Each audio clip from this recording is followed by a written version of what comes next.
Selamat siang, perkenalkan nama saya Alif Nur Sanabari. Pada kesempatan kali ini saya akan menjelaskan kemiripan data dan korelasi data menggunakan WK. Yang pertama adalah mengetahui banyak atribut dan intens pada dataset.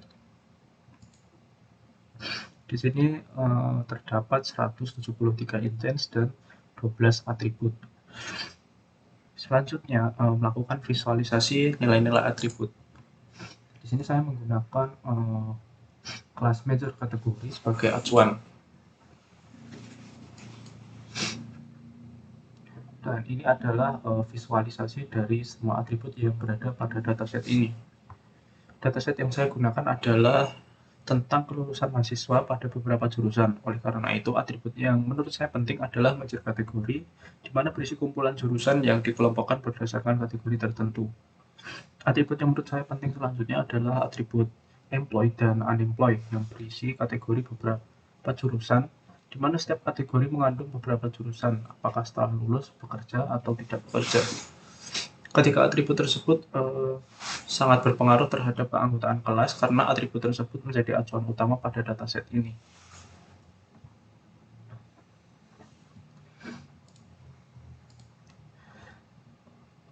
Mengacu terhadap tiga atribut tersebut, dapat disimpulkan major kategori bisnis, yaitu yang berwarna hijau, menjadi jurusan terbanyak pada atribut employ, yang artinya telah bekerja sebanyak 2.354.396. Rata-rata kategori jurusan yang bekerja berada pada angka 1.492. Kemudian pada atribut unemployed, kategori jurusan bisnis juga menempati jurusan terbanyak pada atribut unemployed, yaitu sebanyak 147.261. Dan rata-rata kategori jurusan yang tidak bekerja pada angka minimum yaitu 0.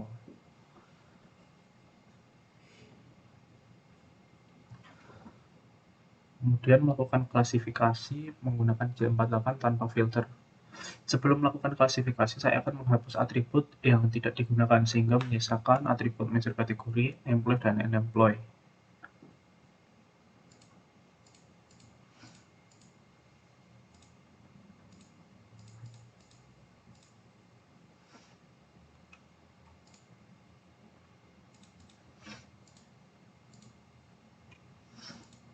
Di sini saya akan menggunakan percentage split sebanyak 66%. Dan akan keluar hasil berikut. Mohon maaf, ini belum ini. Kita ubah menjadi J48, kemudian kita start, maka akan dihasilkan hasil berikut.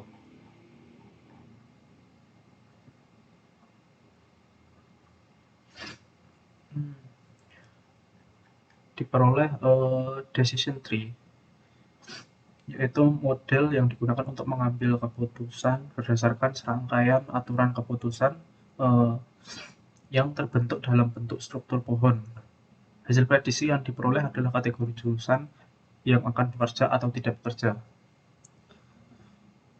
Setelah melakukan klasifikasi, didapat summary, yaitu sebagai berikut.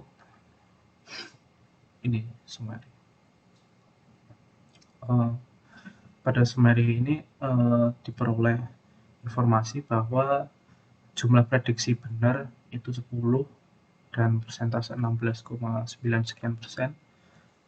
Jumlah prediksi salah sebanyak 49 dalam persen 83,05 sekian persen, dan kapas statistik 0,09,06.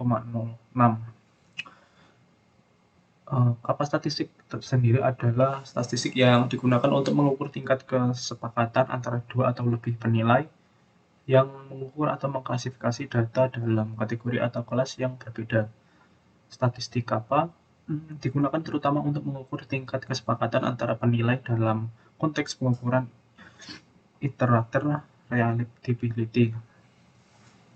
Jika kappa 1 itu berarti ada kesepakatan sempurna antara penilai.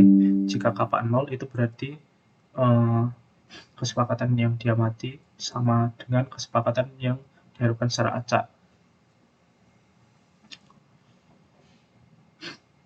Kemudian total intent sebanyak 59,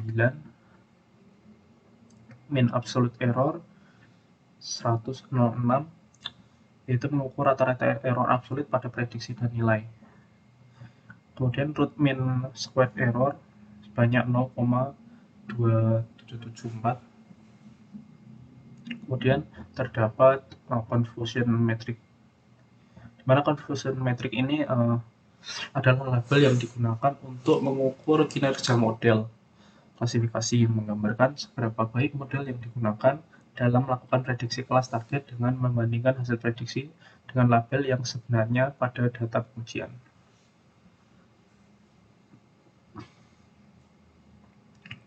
Kemudian melakukan preproses dan klasifikasi. Dataset yang digunakan masih sama, di mana menghilangkan beberapa atribut yang kurang penting, yaitu menyisakan atribut measure kategori, employee, dan unemployed. Selanjutnya melakukan preproses menggunakan filter normalize.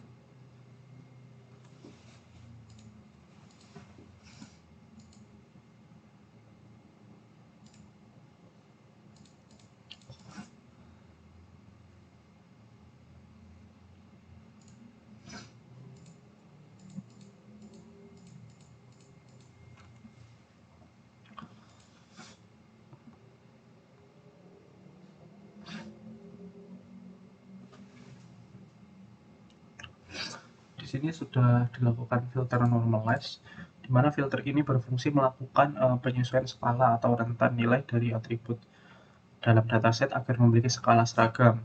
Dalam kasus ini, rentan nilainya adalah 0 sampai 1.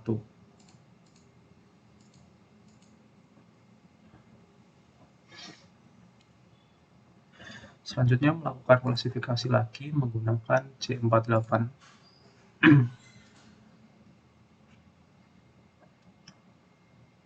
Dan masih menggunakan percentage split sebanyak 66%.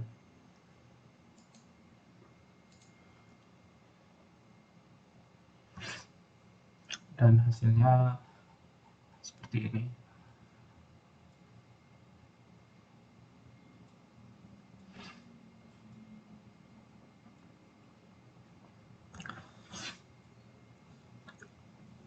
Beberapa alasan untuk melakukan normalisasi data dalam konteks klasifikasi menggunakan C48 atau algoritma lainnya adalah yang pertama, menghindari dominasi atribut. Atribut dengan skala yang besar atau rentan nilai yang besar dapat mendominasi atribut dengan skala yang lebih kecil, sehingga mengaruhi proses pembentukan decision tree. Normalisasi membantu mengurangi efek dominasi ini. Kemudian kedua, meningkatkan konvergensi algoritma. Normalisasi dapat membantu algoritma konvergensi lebih cepat saat melatih model, terutama pada algoritma berbasis perhitungan jarak seperti K-means. Yang ketiga, meningkatkan interpretasi model. Dengan menggunakan data yang telah dinormalisasi, decision tree yang dihasilkan oleh C48 akan lebih mudah diinterpretasikan karena perbedaan skala antar atribut tidak akan membingungkan. Yang keempat adalah mengurangi kerentanan terhadap outlier. Normalisasi dapat membantu mengurangi dampak outlier pada data, sehingga membuat model lebih tahan terhadap data yang ekstrim. Cukup sekian penjelasan dari saya, kurang lebihnya mohon maaf, dan terima kasih atas perhatiannya.